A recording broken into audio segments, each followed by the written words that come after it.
കരുണയുടെയും സ്നേഹത്തിൻ്റെയും നീർച്ചാലാകുവാൻ ദൈവത്താൽ അയക്കപ്പെട്ട അഭിഷിക്തനാണ് ധന്യൻ ജോസഫ് പഞ്ഞിക്കാരനച്ചൻ. അദ്ദേഹം തൃശ്ശിനാപ്പള്ളി സെന്റ് ജോസഫ് കോളേജിൽ പഠിച്ചിരുന്ന കാലത്ത് തൻ്റെ വത്സല പിതാവ് ശ്രീ പഞ്ഞിക്കാരൻ ചാക്കോ ഒരു കത്തെഴുതി. മകനെ, തിരുഹൃദയത്തെ എപ്പോഴും നിന്റെ ഉള്ളിൽ സൂക്ഷിച്ചു കൊള്ളുക. എങ്ങനെയെന്നാൽ, വിശ്വാസം കൊണ്ടൊരു ത്രോണോസും ക്ഷമ കൊണ്ടൊരു സക്രാരിയും എളിമ കൊണ്ട് ഒരു കുസ്തോതിയും ഉണ്ടാക്കി അതിൽ ദൈവസ്നേഹമാകുന്ന ഈശോയെ സൂക്ഷിച്ച് കീഴ്വഴക്കവും പരസ്നേഹവുമാകുന്ന 2 വിളക്കുകൾ കത്തിച്ചുകൊള്ളുക. തൻ്റെ ഉള്ളിലെ പരമ്പൊരുളായ പരിശുദ്ധ ത്രിത്വത്തെ ധ്യാനിച്ച്, Lord, you are there, I love U.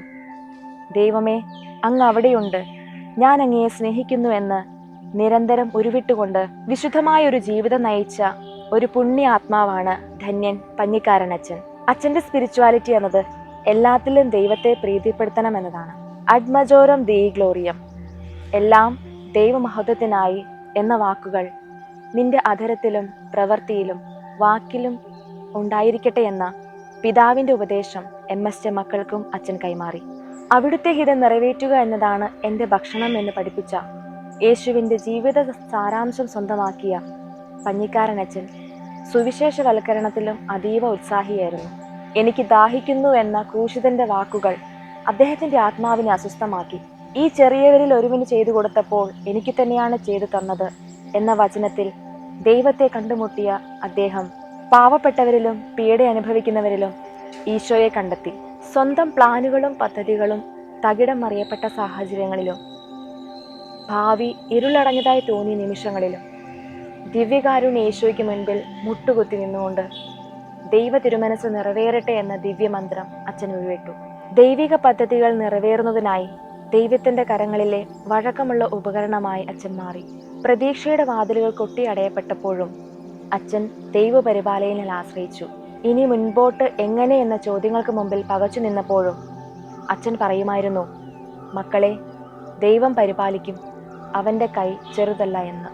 വിശുദ്ധ യൗസേപ്പ് പിതാവിന്റെ മധ്യസ്ഥതയിൽ അച്ഛന് അചഞ്ചലമായ വിശ്വാസവും പിതാവിനോട് അതിരറ്റ സ്നേഹവും ഉണ്ടായിരുന്നു. വിശുദ്ധ യൗസേപ്പ് പിതാവേ, നിർമ്മലവും വിശുദ്ധവുമായ ജീവിതം നയിക്കുവാൻ ഞങ്ങളെ സഹായിക്കണമേ എന്നതായിരുന്നു പഞ്ഞിക്കാരനച്ചൻ്റെ പ്രാർത്ഥന. തൻ്റെ മരണശയ്യയിലും വിശുദ്ധ യൗസേപ്പ് പിതാവിനോടുള്ള ഭക്തി പ്രകടമായി. കുഞ്ഞെ, ഇത് ദൈവഹിതമാണ്, യൗസേപ്പ് പിതാവ് നിങ്ങളെ നോക്കിക്കൊള്ളും എന്ന് പറഞ്ഞുകൊണ്ട് പഞ്ഞിക്കാരനച്ചൻ തൻ്റെ MS പുത്രിമാരെ വിശുദ്ധ യൗസേപ്പ് പിതാവിൻ്റെ കരങ്ങളിൽ ഏൽപ്പിച്ചു. ഒരു മിഷണറി വൈദികനാകണമെന്ന ആഗ്രഹത്തെ തൻ്റെ പിതാവിനെ അറിയിച്ച പഞ്ഞിക്കാരനച്ചനോട് തൻ്റെ 1ാമത്തെ ആലോചനക്കാരിയായി അമലോത്ഭവ മാതാവിനെ തിരഞ്ഞെടുക്കാൻ പിതാവ് ഉപദേശിച്ചു. പരിശുദ്ധ അമ്മയുടെ നാമം നമ്മുടെ ഹൃദയത്തിന് ആനന്ദവും നാവിന് തേനും കാതുകൾക്ക് ഗീതവുമായിരിക്കട്ടെ എന്ന് പഞ്ഞിക്കാരനച്ചൻ നമ്മെ പഠിപ്പിക്കുന്നു. മർത്ത തൻ്റെ ഭവനത്തിലേക്ക് ഈശോയെ സ്വീകരിച്ചു. അവൾക്ക് മറിയം എന്നൊരു സഹോദരി ഉണ്ടായിരുന്നു. അവൾ കർത്താവിൻ്റെ വചനം ശ്രവിച്ച് അവൻ്റെ പാദത്തെങ്കിലിരുന്നു.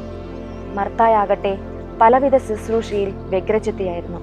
പ്രാർത്ഥനയ്ക്ക് വളരെയേറെ പ്രാധാന്യം നൽകിയിരുന്ന പഞ്ഞിക്കാരനച്ചൻ എല്ലാ ദിവസത്തെയും ധ്യാനത്തിൽ കൃത്യനിഷ്ഠത പാലിച്ചിരുന്നു. പ്രാർത്ഥനയ്ക്കായി നീക്കിവെച്ചിരിക്കുന്ന സമയം നഷ്ടപ്പെട്ട സമയമായി കരുതരുതെന്ന് പഞ്ഞിക്കാരനച്ചൻ നമ്മെ ഓർമ്മിപ്പിക്കുന്നു.